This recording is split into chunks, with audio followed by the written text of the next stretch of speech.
Earlier in the month, it was the departure of Steve Wright, Radio 1's most prominent DJ, that put radio in the spotlight.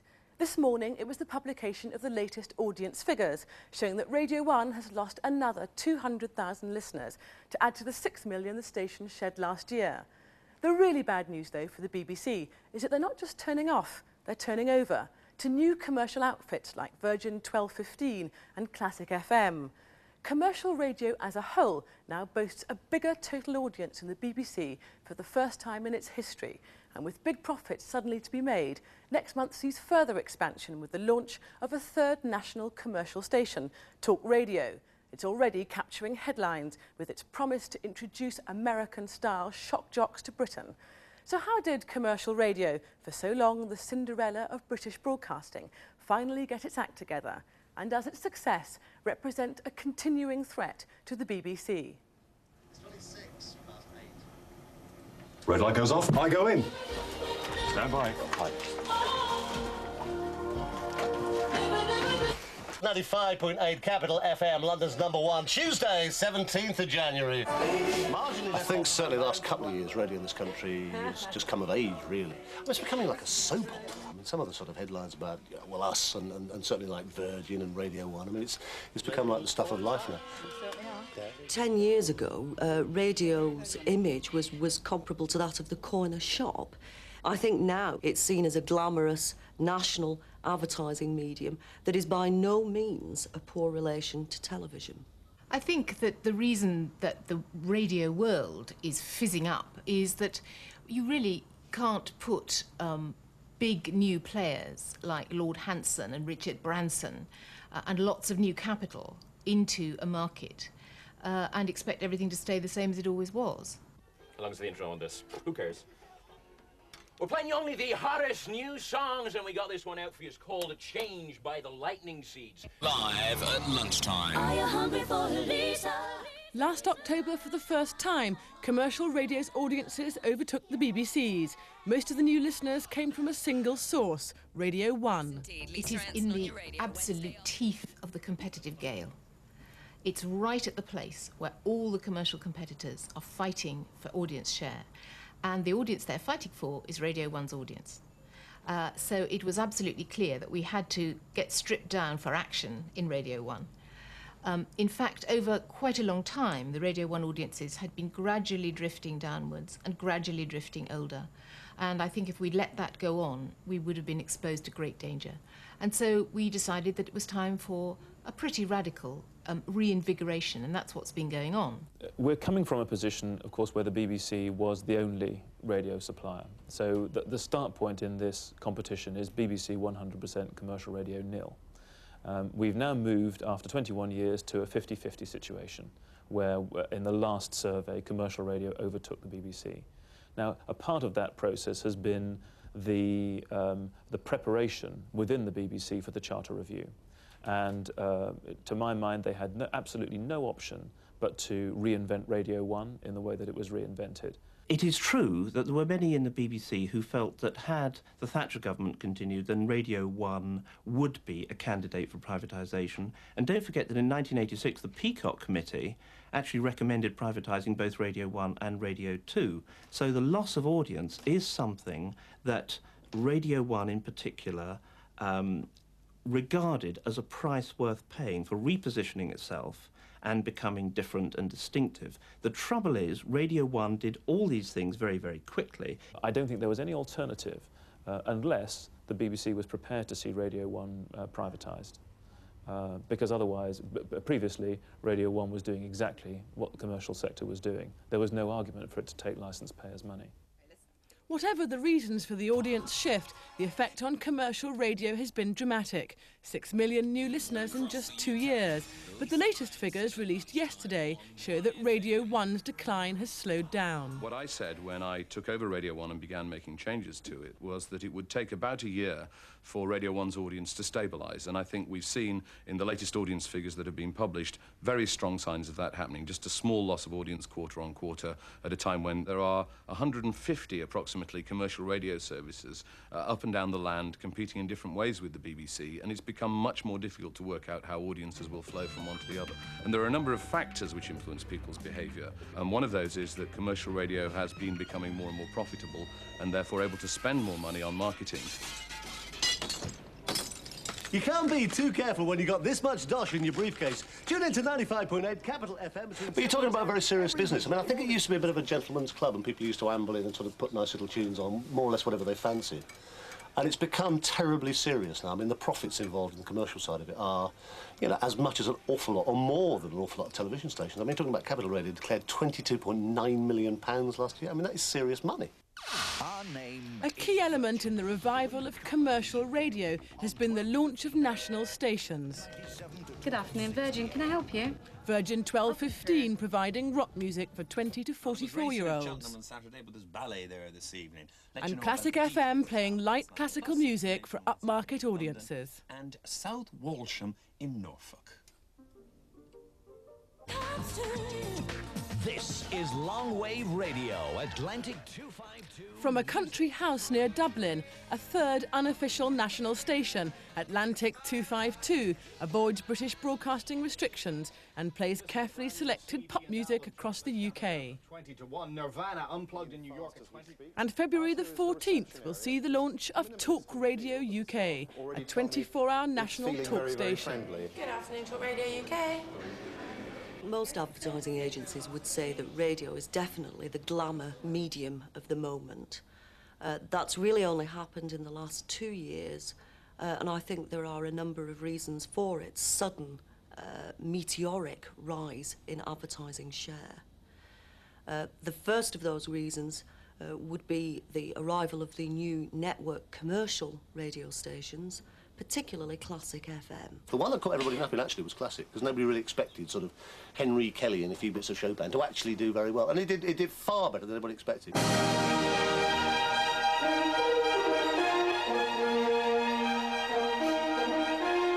The success of Classic FM had an impact that was really very widely felt, and one of the reasons for that was the fact that our success was a surprise. That caused people to reassess the medium.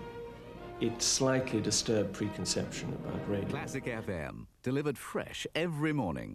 For about 2 decades, radio languished really at the bottom of the rankings in terms of the share it took of advertising. It was always about 2%. What we've seen in the last 2 years is radio doubling that share of revenue to about 4%.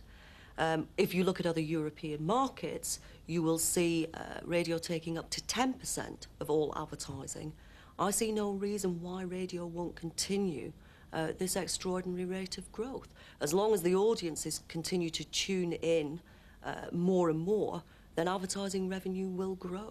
The road around there is all flooded. In Devon, there's some flooding. With its confidence renewed, the commercial radio industry is promoting itself with an aggressive national advertising campaign, which started last week. Now then, you're right, Bill Barr here, and these lads what work in advertising with their ponytails and their day-glow glasses, they can make us buy out we don't want, can't they? They don't put their brass just anywhere, but on a winner. So when I tell you that in 1993, money spent on advertising grew by 4%, but money spent on advertising on commercial radio grew by 24%, that's 6 times as much. And in 1994, the growth accelerated. What does that tell you? That sort of an improvement in percentage terms represents potentially over £100 million of cash coming into the industry. And with that sort of potential opportunity being available, clearly it's commercially very attractive. The national stations have provided advertisers with the opportunity of buying one product across the whole country, a lot of listeners in one go, and also they buy the stations from just one point. You know, you just talk to one station to buy however many million listeners across the whole of the UK. And it's also attractive from a listener's point of view. I mean, from, you know, Atlantic's field here in Ireland, we're able to broadcast right the way across the UK, and all the other stations, Classic, Virgin and Talk, when they come on, also provide a service which listeners can travel all around the country and still listen to. In the past, the commercial radio industry had dozens of small players, with each local radio station being owned by a different company. But the 1990 Broadcasting Act loosened up ownership rules. Since 1990, there has been a considerable consolidation in the industry, and what was a very fragmented industry in terms of ownership has become much more coherent. There's been the creation of a number of coherent radio groups, which I see as being so crucial a part of continuing success. And it's interesting to note that amongst the new, some of the new players in radio, we're seeing some very large media companies like Time Warner, CanWest, TeleWest, starting to get involved in this media. Heart FM is a brand new radio station dedicated to... Heart FM in the Midlands is owned by one of the newest players in radio, the Chrysalis Record and Broadcasting Group, who also plan to launch a second station in London this year. Covering the crossroads. In 1989, we're looking at television as an area for us to expand into. We got involved as part of that in the ITV Channel 3 franchises, and it was whilst I was looking at the franchise application process that I obviously came across what was then seen to be a Cinderella medium, namely radio.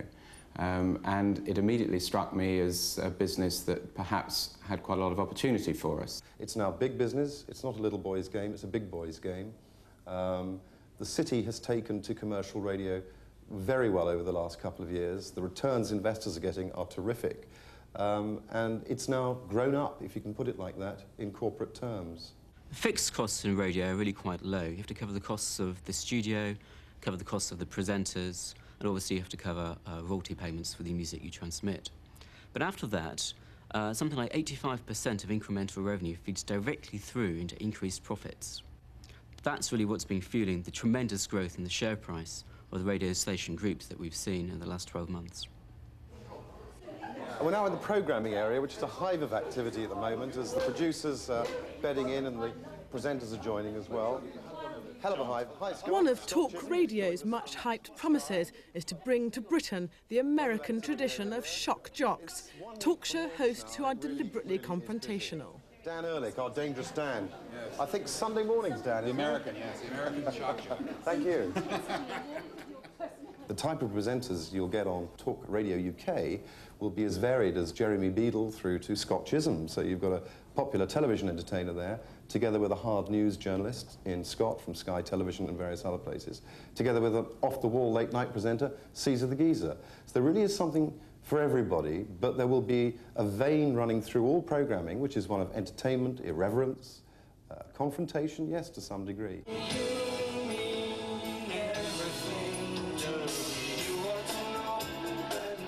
Just going up to 9:45.